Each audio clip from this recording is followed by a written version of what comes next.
All right, YouTube, how you doing? Welcome back to the channel. It is Tuesday, October 7th. We've got two MLB postseason games to dive into in today's video, like we always do. I'm going to dive into each and every one of these games, so both of them, I'll give you my prediction on the side. I'll give you my prediction on the total. We'll talk about any other plays like player props that we like within the game as well. But as always, guys, make sure to keep an eye down on the pinned comment of this video. That's where you'll find all of my final plays, so I'm actually rolling with myself. If that does interest you, it's absolutely free down in the pinned comment.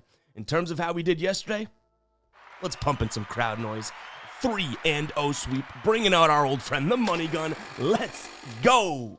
3-0. Drop a cha-ching there as well. The Dodgers and Phillies first 300 comes through. Christian Yelich was with a monster game, and the Cubs and Brewers over 7.5 comes through as well. Now, I do feel a little dirty firing off the money gun, because if you did watch yesterday's video and the video before that, we had an 0-3 day prior to this 3-0 day. So yeah, I mean, we're celebrating the sweep because it was a sweep, but let's call a spade, right? We did have a reverse sweep 2 nights ago there, but we shall take it, guys. Before we do dive into this video, I want to talk to you guys about the sponsor of today's video, DraftKings Pick 6. Right now, an awesome deal for new customers. Play $5, get $50 instantly in bonus picks. Go ahead and check it out, guys. That link will be down below in the description, as well as the pinned comment. You pick more or less based on player set projections. The more you win, the more you can get paid out, right? Again, new customers getting play $5, getting $50 instantly in bonus picks. Absolute no-brainer. Shout out to DraftKings Pick 6.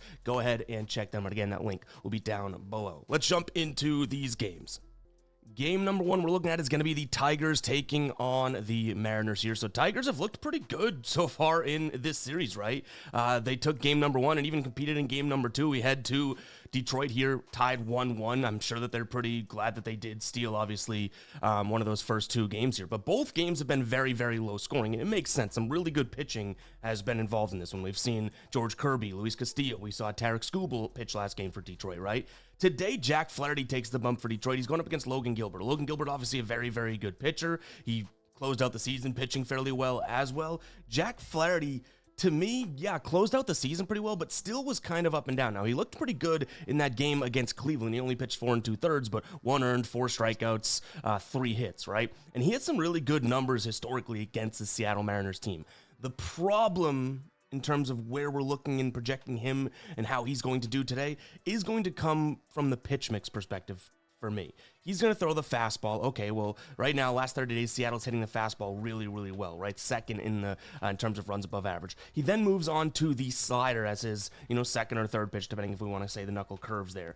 The slider, they hit really well as well. And check it out, the first 5 guys in this lineup, so Arozarena, Rayleigh, Rodriguez, Naylor, Polanco, these are the guys that hit the fastball really, really well, right? And then the bottom half, kind of the meat of the order, hits the slider really well. So I do kind of fear for Jack Flaherty in that sense if we were to be looking at the Tigers. I think that Logan Gilbert's got a decent pitch mix here. Fastball, slider should be pretty good if he stays away from, hanging a splitter or some, bonehead pitches with that. I think he'll be okay. So I do like the Mariners to win this one. I'll lean towards them on the money line.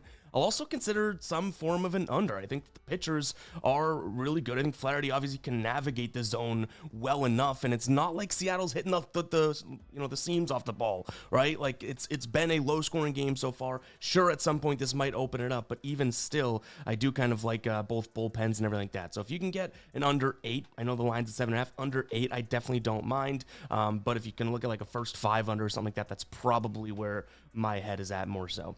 In terms of player props, even using our dashboard, which, guys, by the way, if you do want access to the dashboard, head over to GuyBostonSports.com, head to the members area, click on MLB dashboard, or sign up. You can get both the NFL and MLB dashboard. Really, really cool research tool, and this thing is awesome to help you on your research process, no matter if you're looking for these playoff games for baseball or in the NFL season. I'll put a link for that down in the description and pinned comment as well. But this is what I'm looking at from player prop perspective. I would say that, Logan Gilbert with a really, really good K rate, right? Against lefties, against righties. I mean, it's a 32.3% K rate. This is a Detroit team that strikes out a decent amount, right? Especially against righties, 28 0.5% K rate. Logan Gilbert, last 2 times he went up against this Detroit team, 10 strikeouts and 9 strikeouts. I had mentioned his pitch mix, right, with that slider. This is a team that is probably going to swing and miss at a ton of those sliders. So I don't mind the idea of Logan Gilbert over in strikeouts. I was almost hoping, obviously 6.5, you're asking for a decent amount of strikeouts here. I was hoping for like a 5.5 line, but it's paying a ton of juice. So maybe if you want a 5.5 line, which is kind of the number that I like, it's more so a same game parlay piece or something like that. But yeah, that's what we're looking at in game number 1 here. Again, I like the Mariners. I like a low scoring game, and Logan Gilbert I think can pitch pretty well in terms of player prop look. Next up, Yankees taking on Toronto here. Obviously, this series has been all Toronto so far, a 10-1 win and then a 13-7 win there. Today for the Yankees, they're back at home, right? And they have Carlos Rodon on the mound going up against Shane Bieber. Now, Shane Bieber had a really good year, right, in terms of when he came back and everything like that, but he does struggle against righties. Now, you think about Judge, you think about Stanton, but there's only 3 righties in this lineup today. So as much as that is the biggest glaring issue I would say about him, it's not like the Yankees stacked the lineup, in favor of them with that. And they don't really have the option to, right? They have a lot of good lefty bats, not that many righties. So I will call that out that, yes, Judge, Stanton, some of these one-play game changer type guys could do that, but I think that, the Blue Jays are kind of doing it right here. They have, like I said, Rodon's on the mound for the Yankees. He struggles against righties comparatively to lefties, and they put a bunch of righties in the lineup. I think there's 7 righties in the lineup, including switch hitter Santander. So, yeah, it's a little interesting. At the same time, though, in that same breath, we can mention that Toronto definitely struggles against lefties compared to righties, right? So while they are kind of stacking the box in terms of what doesn't favor Rodon, which is obviously good for them, it's still the side that they struggle against. I do think that there's enough of pop in this lineup, and we've seen that obviously, to still think that they'll score some runs.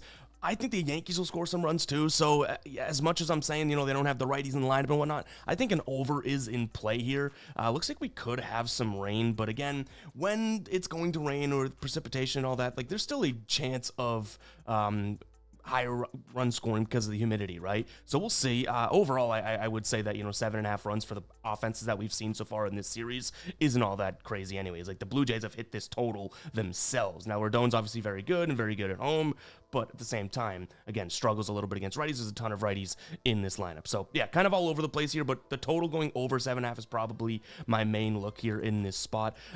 If I had to pick a side, I do think the Yankees offense shows up today.